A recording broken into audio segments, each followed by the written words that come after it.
Bem-vindos à Praça da Fundação, agora instalada no Jardim do Museu de Arte Antiga. Será a partir daqui que vamos conversar sobre os novos ensaios da Fundação Francisco Manuel dos Santos, que tem por missão ajudar-nos a conhecer melhor Portugal e os portugueses. Estamos ainda em formato digital por causa da pandemia, mas o debate de ideias não vai ser afetado por isso. E não poderíamos ter um cenário melhor para esta conversa sobre as alterações climáticas.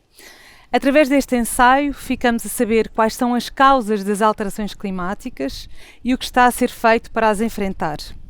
Podemos dizer que encontramos aqui um ponto da situação sobre a questão e algumas pistas que nos indicam o caminho a seguir.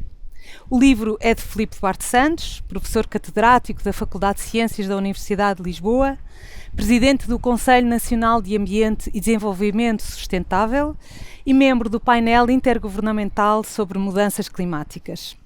Há mais de 30 anos que investiga as ciências do ambiente, as alterações globais e a sustentabilidade. Filipe, bem-vindo. Gostava de, precisamente porque estamos ainda em plena pandemia, gostava de lhe perguntar se a Covid ou o coronavírus foi bom ou mau para o clima. Bom, teve vários aspectos. Um dos aspectos importantes é que reduziu as emissões. Nunca houve na história nenhuma emissão tão pronunciada anual, comparando 2020 com 2019. 7% da redução à escala global das emissões. Mas o facto é que neste ano de 2021, muito provavelmente, vamos retomar o volume de emissões que já tínhamos em 2019, quer dizer, vamos voltar a um crescimento, provavelmente, das emissões.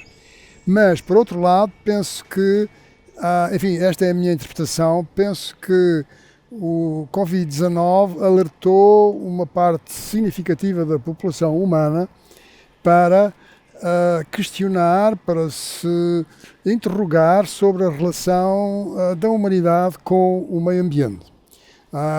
Houve um certo temor, há um certo temor de que realmente as questões relacionadas com o ambiente sejam mais importantes do que aquilo que a maior parte das pessoas consideram e portanto, que a relação com a natureza, com o meio ambiente, tem que ser, enfim, tem que ser mais harmoniosa. Acha que as pessoas têm consciência de que as pandemias também podem ser uma consequência das alterações climáticas? Sim, se atendermos a que o número de pandemias, ou seja, provocadas por zoonoses, portanto, que é a maior parte, ou seja, a transferência dos animais, resultam de vírus que habitam, que o seu hospedeiro é normalmente animais selvagens. A nossa relação com esses animais selvagens é muito diferente do que era no passado e também é gourmet em certos países comer animais selvagens e o facto é que a agricultura intensiva, a desflorestação é talvez dos problemas mais graves que temos pela frente. A desflorestação e também as alterações climáticas contribuem para que esse contacto com os animais que transportam vírus, esses animais ficam estressados e libertam os vírus com mais facilidade. Há vários artigos científicos que têm apontado para isso. E, portanto, há aqui uma relação direta, para além daquela percepção que as pessoas, penso que começaram a ter. Para além disso, a crise económica que se espera e que, aliás, já está instalada, trará também efeitos que agravarão a situação ou é apenas o continuar do que já vinha de trás? Quer dizer, a crise económica é gravíssima e a crise social e é sobretudo mais grave nos países em desenvolvimento, não é? Nos países mais pobres do mundo. Veja-se o caso da Índia, que é dramático o que está a passar.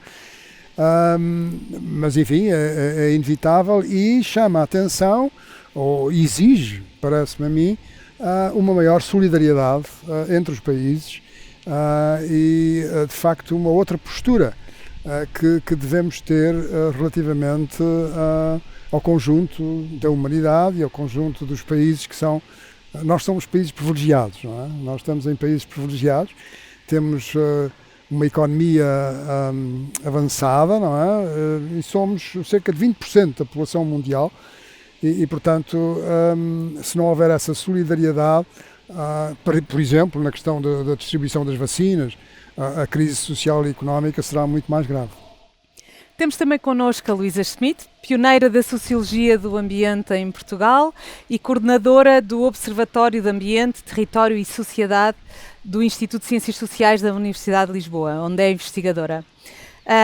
Luísa, temos a sensação de que os mídias durante muito tempo não prestaram a devida atenção às alterações climáticas e que há aqui um desfazamento entre a dimensão deste problema e a atenção que ele tem recebido, ou não?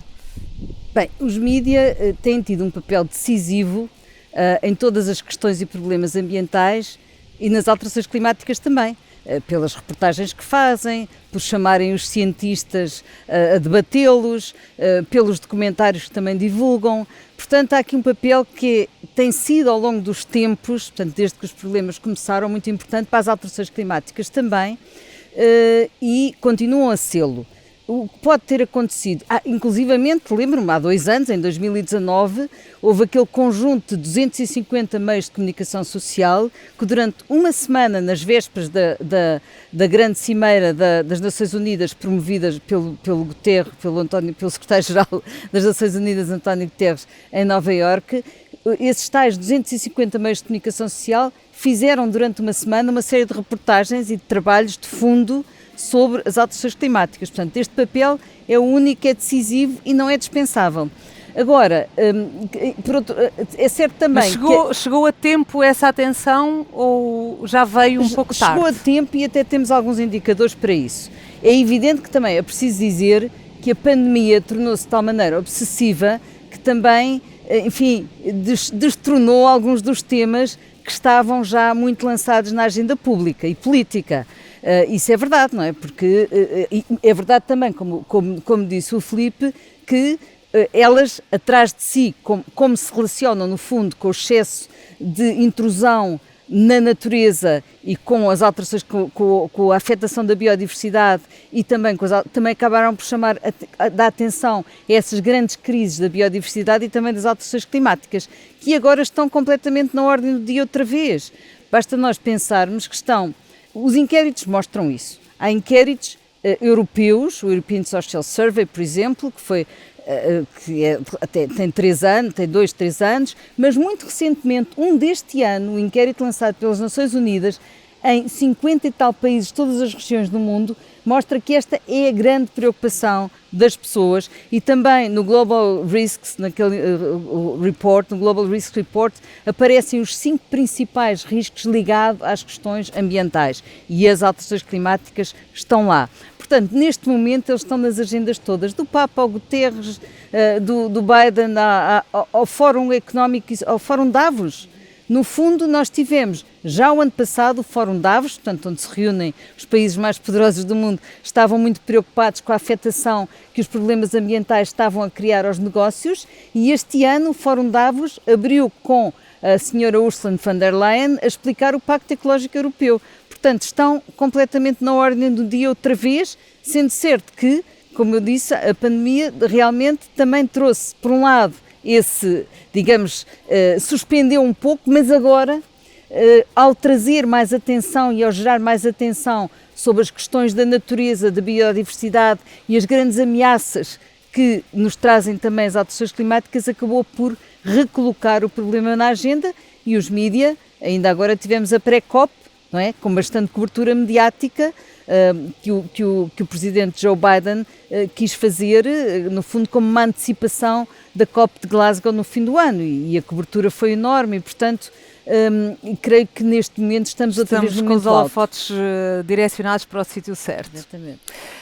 Falta apresentar a Bianca Castro, ela é estudante do 2º ano de Física, é ativista na greve climática estudantil e no Climáximo, 2 coletivos pela justiça climática, e ainda no Fridays for Future, onde organiza campanhas globais com ativistas de todo o mundo. Talvez fosse interessante começar por explicar o uso desta expressão justiça climática. O que é isso exatamente? Sim, portanto, a justiça climática encara toda esta problemática das alterações climáticas e da crise climática como um complexo problema político de justiça social. Portanto, além de da questão das emissões de gases com efeito de estufa e de toda a questão científica que envolve a crise climática e que no fundo é o cerne disso, temos também toda esta injustiça social global que está associada a ela. Portanto, sabemos que a crise climática veio da Revolução Industrial, quando a sociedade começou a ter este modo de viver, esta visão de crescimento económico infinito, apesar de estarmos num planeta com recursos finitos. E sabemos que desde aí que os países que menos contribuem para esta crise, portanto, nomeadamente países do sul global, que também são os mais explorados pelas grandes potências, nomeadamente do Ocidente, são os que menos contribuem, mas são os que mais sofrem diretamente com os impactos da crise climática. Nós aqui em Portugal estamos numa posição bastante privilegiada, mas imensos países do sul global já estão a sofrer com isto diariamente. Vemos nas Filipinas tufões e cheias todos os dias e pessoas que têm medo de se afogarem no próprio quarto. E, portanto, justiça climática diz-nos exatamente que temos de ver a crise climática com esta visão mais ampla de realmente de justiça social e de não deixar ninguém para trás. E exatamente assumir esta relação que a crise climática tem também com as crises económicas, crises sociais, culturais e também com a luta pelos trabalhadores, com a luta feminista, com a luta antirracista, porque no fundo também a crise climática vem muito destes padrões coloniais que ainda existem e que ainda estão presentes no nosso cotidiano. No fundo, é também um alinhamento com os Objetivos do Desenvolvimento Sustentável, não é? A expressão está em alinhamento com os Objetivos de Desenvolvimento Sustentável. Sim, digamos que, pronto, lá está. Temos de olhar para isto com uma visão ampla de que justiça climática não existe sem justiça social, sem justiça laboral, sem estarmos ao lado de realmente as pessoas que estão a ser mais afetadas, porque também sabemos que a nossa sociedade tem discriminações estruturais e por isso as pessoas mais afetadas por todas estas crises, não só a pandémica, mas também a climática, económica, social, serão as mesmas que coincidem também com as que já são mais marginalizadas e já enfrentam mais obstáculos no seu dia-a-dia. Portanto, grupos mais marginalizados por si só. Daí também a ligação com todas estas lutas. Digamos que todas estas lutas são também lutas por justiça climática, que também são lutas por justiça social. Mas nomeadamente a esses objetivos e também ao que já foi referido acerca de estar na ordem do dia, acho também importante mencionar que desde 2019 houve uma mobilização que nunca se tinha antes visto em torno de lutar contra a crise climática e também foi muito mais falado. Exato, clima, nomeadamente através das greves estudantis, mas também a partir daí houve assim um salto também para a cobertura mediática, como foi aqui referido, e de repente toda a gente estava a falar disto. Portanto, em todos os painéis, conferências, governos, estava um assunto muito mais na ordem do dia do que o que estava, apesar da crise não ser de agora, mas sim de há séculos atrás. Mas acho também importante referir que mesmo assim ninguém está a fazer o suficiente. Portanto, nenhuma COP até agora realmente fez a mudança que precisamos, nenhum governo está a fazer o suficiente, nenhum partido político, e nem nós, enquanto ativistas, estamos a fazer o suficiente. Portanto, vocês dizem que têm 10 anos para mudar o mundo, consegue-se mesmo fazer tanto em tão pouco tempo? Depende da vontade política, diria. Nós sabemos que até 2030 temos de cortar 50% das emissões de gases com efeito de estufa a nível global, devido ao que já referi anteriormente do conceito de justiça climática e pela justiça entre o norte e sul global. Portugal devia idealmente cortar cerca de 79% das suas emissões. E portanto sabemos que temos menos de 10 anos para fazer esta, que é uma mudança drástica, que lá está, seria mesmo mudar o mundo e mudar drasticamente a forma como a sociedade se organiza e como a nossa economia funciona, que no fundo continua a ser uma economia com o lucro acima de tudo, mas precisamos que esta economia tenha no seu centro a vida e realmente os interesses das pessoas. E diria que isto é possível desde que haja vontade política. Sabemos isso é quase uma revolução do sistema, não é? Uma mudança de sistema e de regime. Exato, e é o que é preciso. Portanto, quem já foi às greves climáticas sabe que um dos cânticos mais conhecidos e, digamos, dos iniciais que nós tínhamos era mesmo mudar o sistema, não o clima. E é uma coisa que acho que não podemos só ir gritar em vão, que é realmente o que precisa de acontecer. Portanto, nós vivemos neste sistema que visa o lucro acima de tudo, que visa o crescimento económico acima de tudo e que não tem no seu centro o interesse das pessoas. E este sistema extrativista e com ainda padrões coloniais e que no fundo é o sistema que nos trouxe a esta crise e a todas as crises que estamos a enfrentar. Portanto, não é possível resolvê-las dentro do sistema que as criou. É realmente preciso esta mudança drástica e mudança sistémica, porque o sistema, digamos que não está estragado, foi construído para ser injusto. Uhum. Filipe, no seu livro define alguns caminhos para responder a este desafio. Fala na mitigação, que passa pela redução das emissões, e na adaptação, que é um processo de ajuste ao clima atual e futuro. Quer explicar-nos estes processos e porque é que eles são a chave para resolver o problema? Sim, senhora, com muito gosto. A mitigação é de facto ir à raiz do problema e diminuir as emissões de gases com efeito de estufa, e também potenciar os sumidores, porque quando nós emitimos, por exemplo, CO2 para a atmosfera, se não desflorestarmos, se florestarmos, isso permite que o CO2 seja retirado da atmosfera. E aí está a maior dificuldade na mitigação. Porquê? Porque o problema resulta sobretudo do nosso paradigma energético da humanidade, desde a Revolução Industrial, que, como disse a Bianca, nós termos tido o benefício extraordinário de ter inventado a máquina a vapor e depois começar a utilizar o carvão, e a partir daí as fábricas têxteis, o caminho de ferro, enfim, por aí fora. E portanto, o consumo de energia per capita aumentou imenso, mas sempre na base dos combustíveis fósseis, ou seja, do carvão, do petróleo e do gás natural. E agora, desde os anos 70, estamos confrontados com 80% das fontes primárias de energia a nível mundial serem combustíveis fósseis, e isto apesar de se ter formado o IPCC, o painel intergovernamental para as mudanças climáticas, apesar das COPs, das imensas COPs, a 26 é a próxima, creio eu, e apesar de tudo isso é insensível, não é? Quer dizer, estes tais 80% são insensíveis a tudo isto. De maneira que esse é um grande desafio, mas também a desflorestação, porque ao desflorestar estamos a alterar o uso do solo, estamos a provocar emissões. A adaptação, digamos que a resposta de reserva, digamos, é quase como um plano B, que é as pessoas adaptarem-se a um clima diferente, a um clima mais violento, com fenómenos extremos mais frequentes e mais intensos, e com um aumento de temperatura. Aumento de temperatura... O que é que o que é que essa adaptação implica? Bom, implica que nas cidades, por exemplo, implica que se tomem medidas para evitar temperaturas muito altas, o efeito de ilha de calor, implica que tenhamos mais espaços verdes nas cidades, que haja mais superfícies refletoras, que os edifícios, por exemplo, tenham coberturas vegetais, implica que na agricultura temos que utilizar espécies mais adaptadas a um clima diferente, nos fogos florestais temos que pensar mais na prevenção, em planear a longo prazo aquilo que as árvores que vamos plantar, que sejam mais resistentes, as espécies autóctones, quer dizer, em todos os domínios de zonas costeiras, enfim, isso vai ser um problema, é dos problemas mais graves a médio e longo prazo, e portanto é realmente muito importante. Há uma terceira resposta, que é a geoengenharia. Sim. Simplesmente, a mim parece-me que é uma resposta, enfim, que conduz a um caminho distópico, e eu já tenho escrito bastante sobre isso. Mas já agora explique-nos o que é a geoengenharia. É interessante mencionar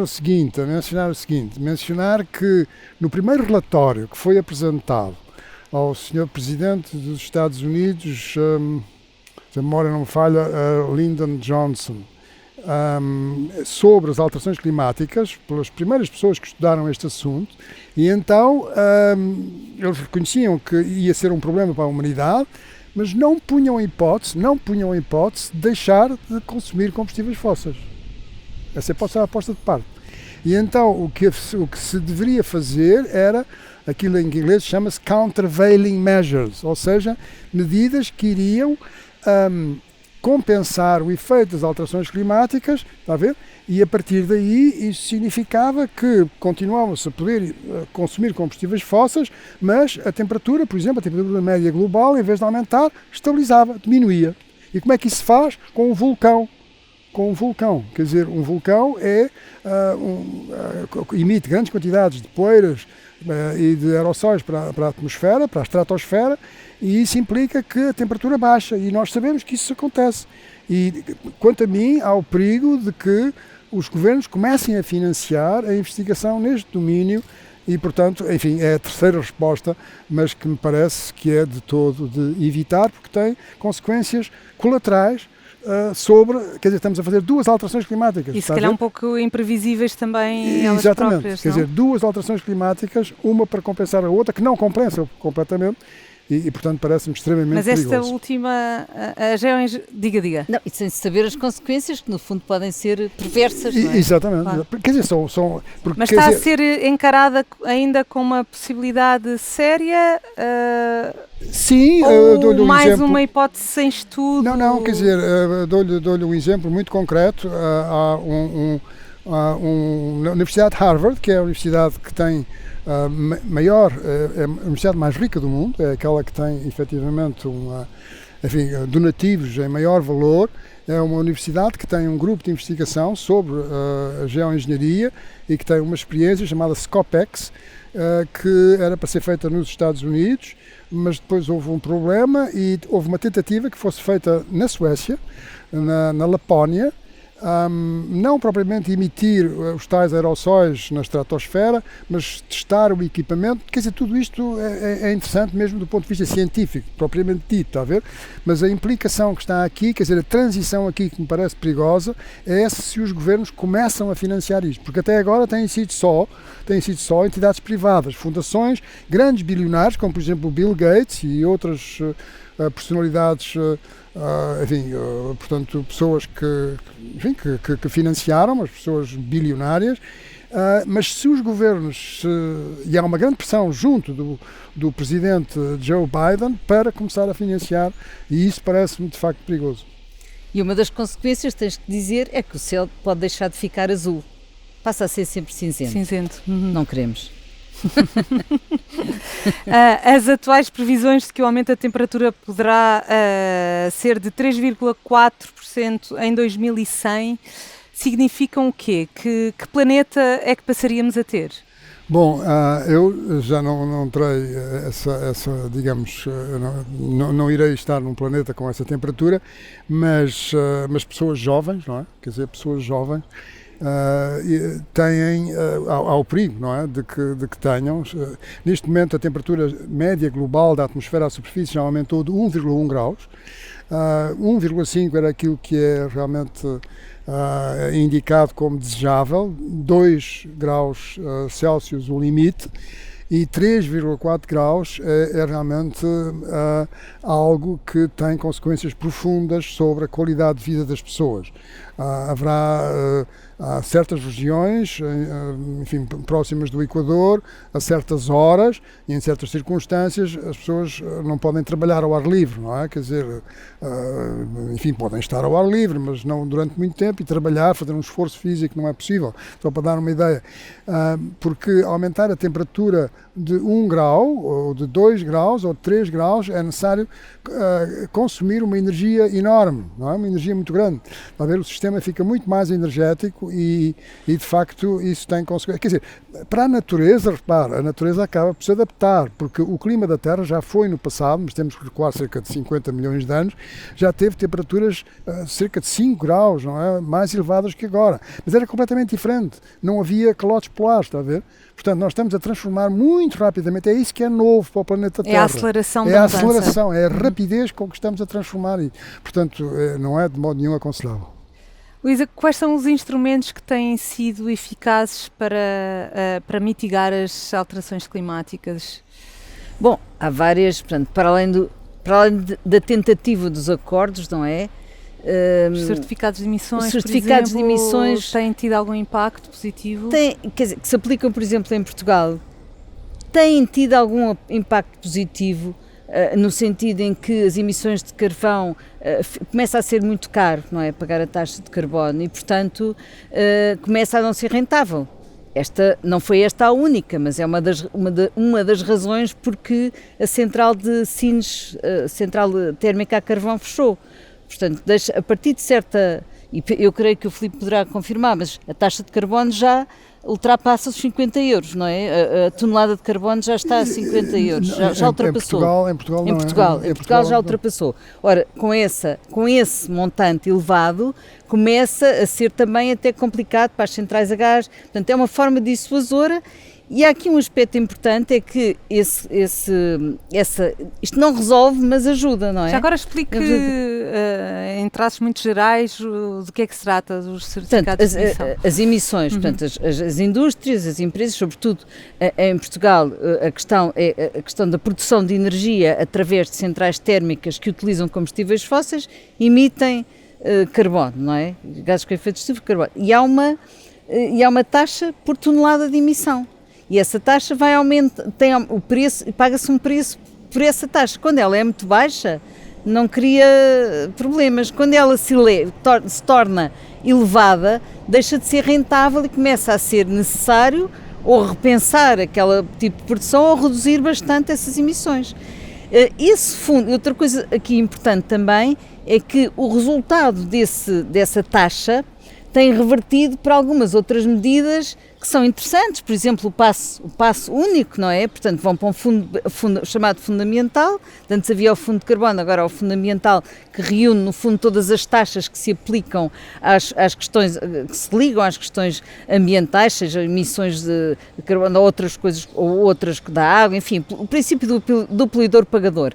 E, portanto, esse dinheiro depois é aplicado, por exemplo, para apoiar o passo único, ou, por exemplo, para os avisos que têm saído agora para as pessoas fazerem dentro das suas próprias casas, tomarem medidas para conseguirem eficiência energética, mudança de janelas, utilização de energias renováveis, etc. Portanto, para esse tipo de ações que são boas, porque reduzem não só as emissões em termos gerais, mas também reduzem a sua própria fatura de eletricidade, é bom que estes fundos sejam aplicados. Agora, é evidente que também o imposto sobre o imposto também subiu, o imposto sobre o carvão também subiu, portanto, tudo isso torna dissuasor a utilização dos combustíveis fósseis. Tem de passar sempre pela economia, de qualquer forma. Tem que passar pela economia, portanto, em vez de se estabelecer, há quem defenda que se deva estabelecer metas e acabou-se, e as pessoas têm que reduzir e acabou-se.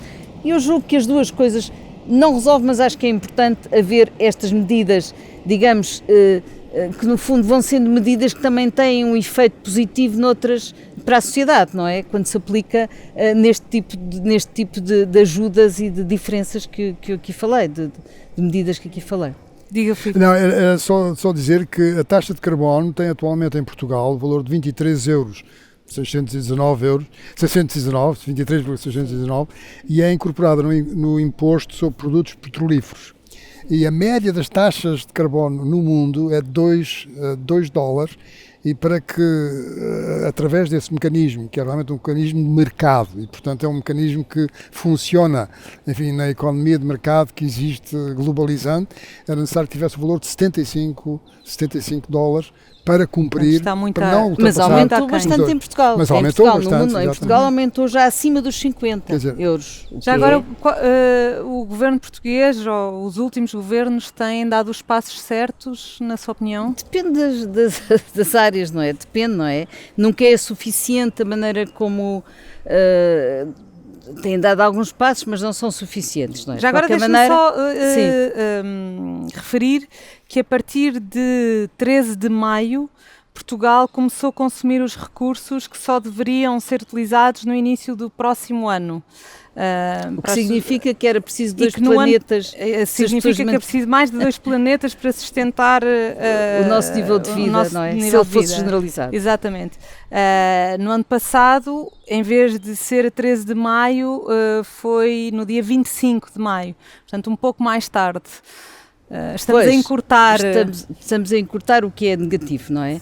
De qualquer maneira, tem havido medidas interessantes, mas há questões que julgo que ficamos muito aquém do desejável, não é? E, por exemplo, quando nós pensamos nos impactos das alterações climáticas em Portugal e aquilo em que deveríamos agir mais porque, tal como o livro mostra, vão ter efeitos agravados. E por Portugal exemplo, está numa situação geográfica altamente vulnerável, não é? Por exemplo, a subida do nível médio do mar, que aqui se fala tanto no livro e que Portugal vai ser um dos países mais afetados na Europa, não é? E aí é preciso fazer muito mais. Porquê? Porque o país apinhou-se durante as últimas décadas, apinhou-se no litoral, na zona costeira especificamente.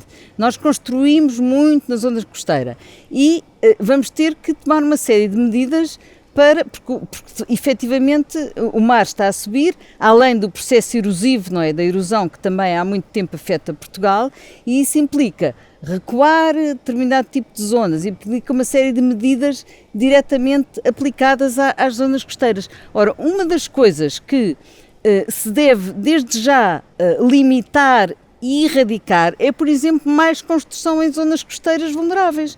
E o que nós vemos é que em Portugal, à conta dos chamados direitos adquiridos, continua a haver esses direitos, mas com o mar não se negocia, tem que se negociar com as pessoas que têm os tais direitos adquiridos, porque senão, se nós vamos continuar a deixar construir nas zonas costeiras, quem vai pagar esta fatura vão ser gerações futuras. Quando e é que se prevê que essa fatura já começamos, porque nós já temos que começar a recuar, já as zonas estão a ser afetadas, não é? E reparam, nós estamos aqui à frente do estuário de Tejo, neste sítio lindíssimo, só para o estuário de Tejo há 6 megaprojetos imobiliários em cima do estuário do Tejo. Não se justifica numa altura destas.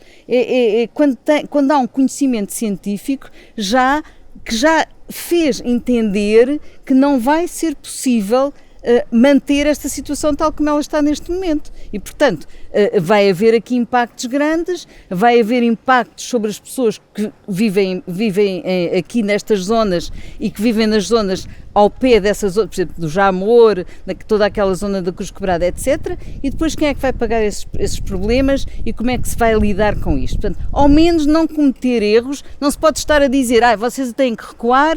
Já houve casas que caíram em Valdelobo, já houve casas lá em cima que também, na zona da Ria da Aveira, que é uma zona altamente vulnerável, na zona da Vagueira, Barra Vagueira, é uma zona muito vulnerável, também já há que recuar ali casas. Não se pode estar a dizer às pessoas, olha, agora tem que recuar e depois ao mesmo tempo estar a deixar construir noutros sítios, não é? Portanto, isso é uma questão de justiça, também é uma questão de justiça ambiental, socioambiental. Portanto, aí acho que é preciso fazer muito mais e também tem-se investido agora e há uma maior atenção depois da tragédia de 2017 relativamente às florestas, mas é preciso fazer muito mais, como dizia o professor Filipe, sobre a prevenção dos incêndios. Nós temos que encarar este problema muito seriamente, porque podemos ter aqui uma grande catástrofe se assim não for, não é?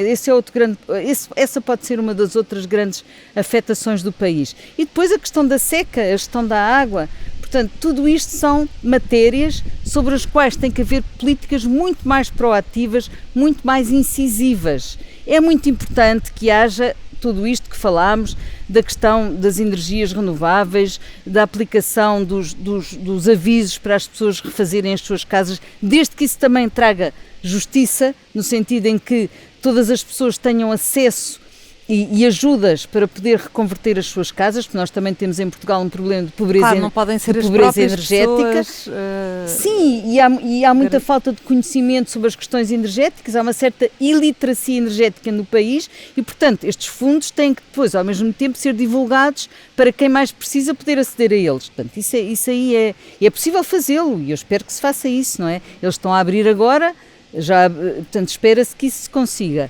Mas não basta isso, é preciso também atuar a vários outros níveis, a estes que eu falei, para conseguirmos realmente criar a tal resiliência que, no fundo, a adaptação às alterações climáticas nos traz, não é?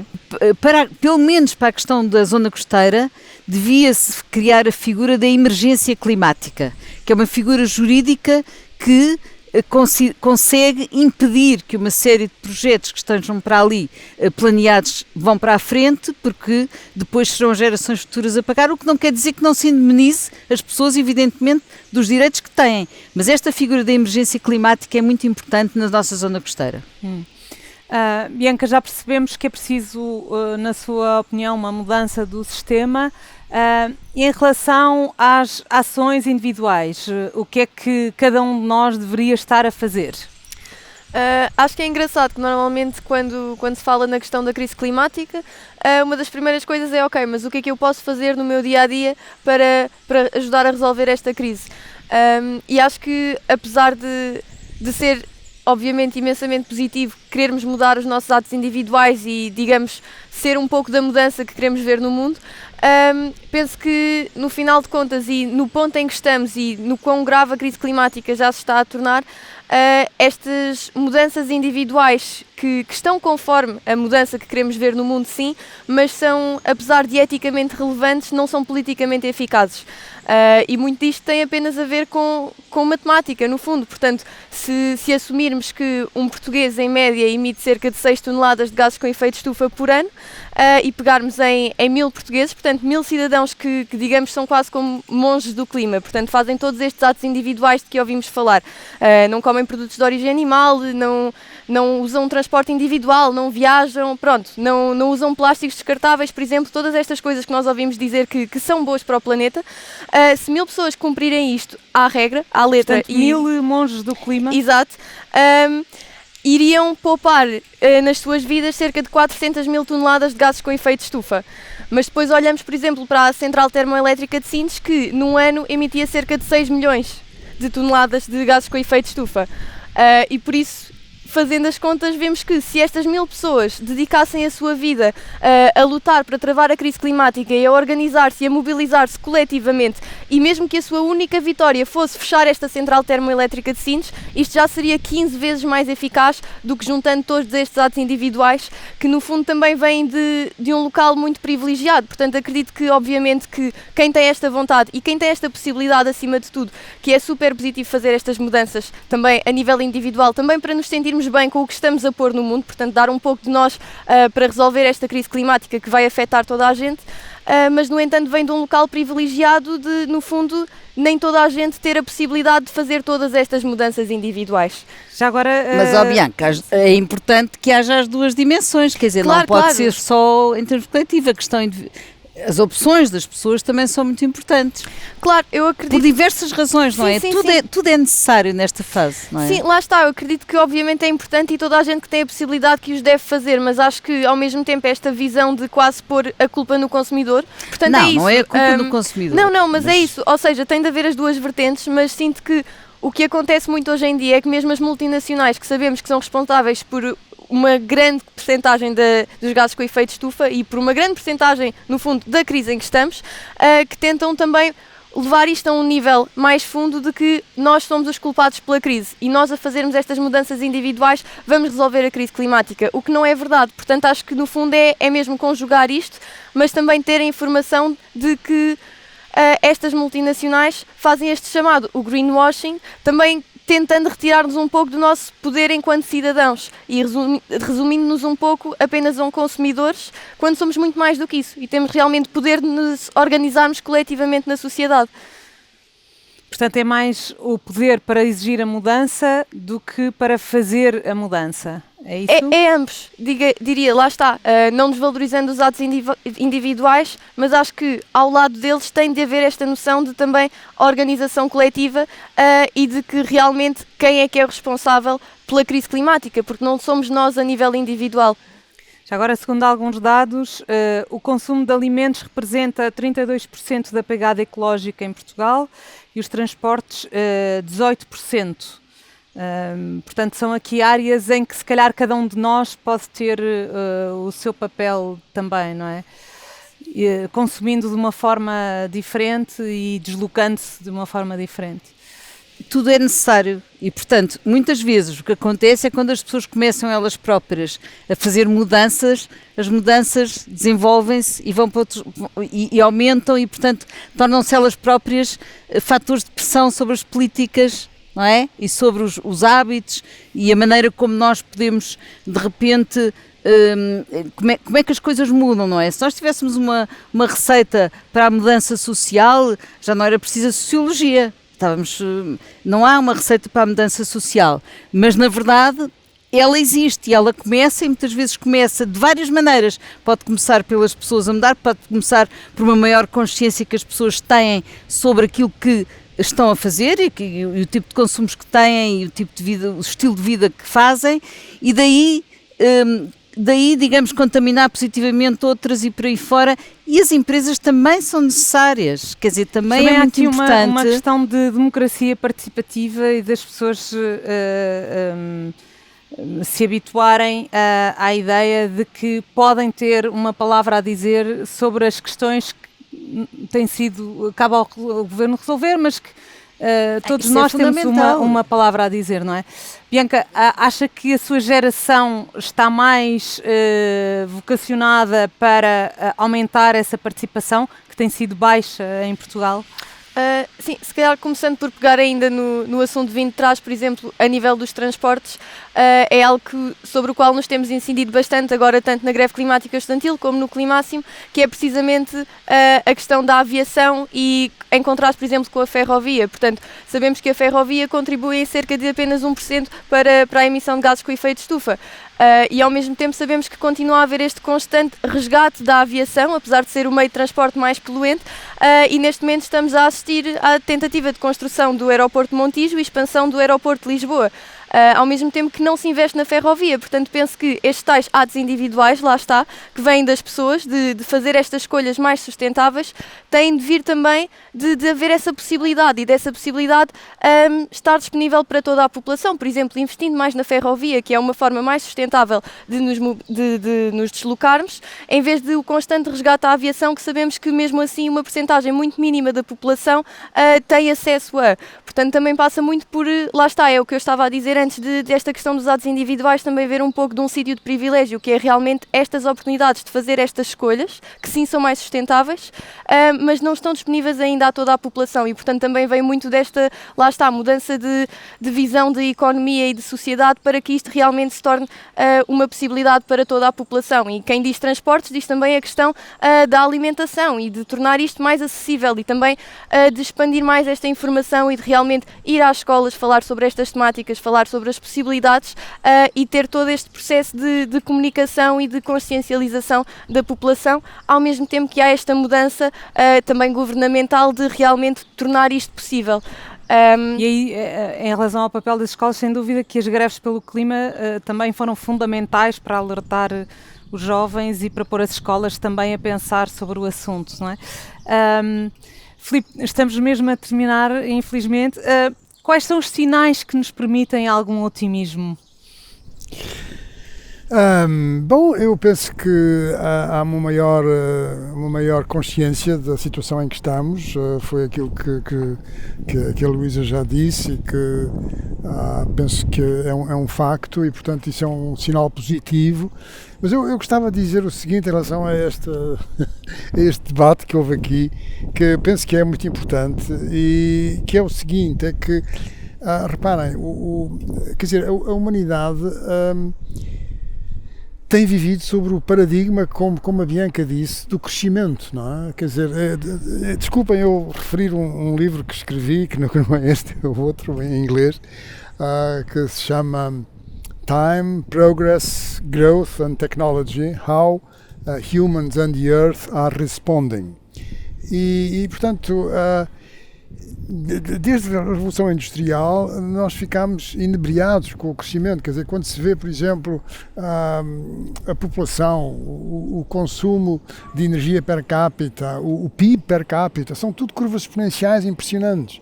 E isto dá uma enorme qualidade de vida que não é extensível a todo o mundo, mas é extensível a uma parte do mundo. E, portanto, dá aquela sensação às pessoas de que é possível continuarmos cada vez a ter, quer dizer, praticamente todas as pessoas do mundo, porque não vão ter uma moradia, porque é que não vão ter um automóvel, 2 automóveis, porque é que não vão ter um barco, etc. Está a ver? Quer dizer, e aquilo que se pode dizer assim em 2 palavras é que tudo cresce, não é? Mas o planeta tem sempre o mesmo raio, não é? E, Os portanto, recursos são limitados. São finitos, não é? Quer dizer, tudo cresce, mas o planeta não cresce, não é? De maneira que nós temos que, agora que somos 7.800 milhões de pessoas, temos que fazer uma transição. Podemos não fazer, mas é perigoso. Mas, quer dizer, portanto, temos que continuar a ter expectativas de melhoria da qualidade de vida, mas de outra forma de vida, está a ver?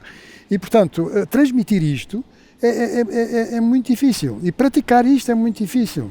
Não é? A maneira que... E os sinais de otimismo, para além da informação que agora está mais ou menos por todo o lado?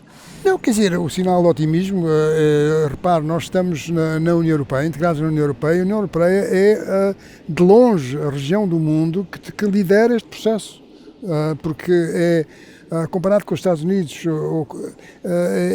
estamos muitíssimo à frente. Quer dizer, eu dou-lhe uns números só para ter uma ideia da situação.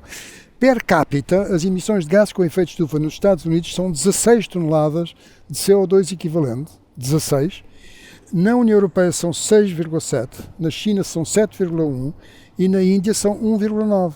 E agora, se formos ver o PIB per capita, destes 3 primeiros países que eu disse, ou regiões, dos Estados Unidos, 65 mil dólares, não é? Portanto, PIB per capita, 47 mil dólares na União Europeia e 17 mil dólares. Portanto, a China é um país que não é rico, é um país que é pobre. Está ao nível do Suriname e da Bósnia-Herzegovina. E, portanto, esse é que é um grande desafio, está a ver? E a Índia é muito mais abaixo. Está com uma grande dinâmica de... E, portanto, o seu PIB global agregado tem crescido. Aparentemente, no mundo, agora o maior problema é, enfim, conter a China. Acho perigoso, com toda a franqueza. Mas, realmente, por que razão é que a China e a Índia não podem ambicionar ter o mesmo nível de vida dentro deste paradigma que nós temos? Portanto, ou nós mudamos de paradigma, ou as coisas se vão complicar. Terminamos assim. Eu não posso dizer as 3 coisas rápido, pode, rapidamente. Por favor. Então, muito rápido. Sinais de esperança, não é? O que é que perguntou? Foi aqui? Os sinais que nos permitem algum otimismo. Algum otimismo. Eu acho que uma das coisas fundamentais foi a chegada de Biden à presidência dos Estados Unidos da América e a maneira como ele, a primeira coisa que fez foi reassinar o Acordo de Paris e, de certo modo, dentro disto, olhar para os países em desenvolvimento e ter aqui uma atenção especial, que estamos todos interdependentes e sabemos isso. E, portanto, esta atenção que ele está a ter aos países em desenvolvimento é extremamente importante. Segunda coisa, a União Europeia, o Pacto Ecológico Europeu e as transições todas que estão previstas nesse Pacto Ecológico Europeu. E a terceira coisa, os jovens, os movimentos juvenis, as biancas, que eu acho que por todo o mundo estão a fazer uma mudança enorme, a utilizar as redes sociais no bom sentido do termo, juntando-se e conseguindo fazer aqui uma mudança que é fundamental, como dizia o Filipe, e que pode realmente criar uma dinâmica completamente diferente. Bianca, já agora os sinais de otimismo? Sim, muito rapidamente. Para já acho que também é muito importante vermos as pequenas vitórias que já fomos tendo. Por exemplo, em 2015 ainda tínhamos 15 contratos ativos de exploração de combustíveis fósseis em Portugal e neste momento temos 0. Portanto, ainda falta muito fazer, ainda falta, digamos, mudar o mundo e a forma como a sociedade se organiza, mas olhando para estas pequenas vitórias vimos realmente que esta organização coletiva e esta consciencialização geral realmente dá frutos e acho que há uma certa invencibilidade no ar, tal como a Luísa estava a dizer, quando se vê milhões de jovens a sair às ruas para lutar por isto que não é apenas o nosso futuro, mas é também o presente de todo o mundo. E só temos a agradecer-vos por isso. Terminamos assim esta conversa sobre um tema que nos deveria ocupar todos os dias. Seria excelente se este ensaio fosse levado para todas as escolas do país, porque de facto este é um tema importante. Que a tarefa monumental que temos pela frente não nos iniba de dar os passos necessários, porque, tal como dizem os ativistas, não temos planeta B. O próximo tema em debate também deveria estar sempre na agenda, pelo menos enquanto for preciso discuti-lo. Falamos do racismo a propósito do ensaio Racismo Hoje, Portugal num contexto europeu. A conversa será no dia 19, às 19 horas, e vamos tentar perceber porque é que os portugueses teimam em dizer que Portugal não é um país racista.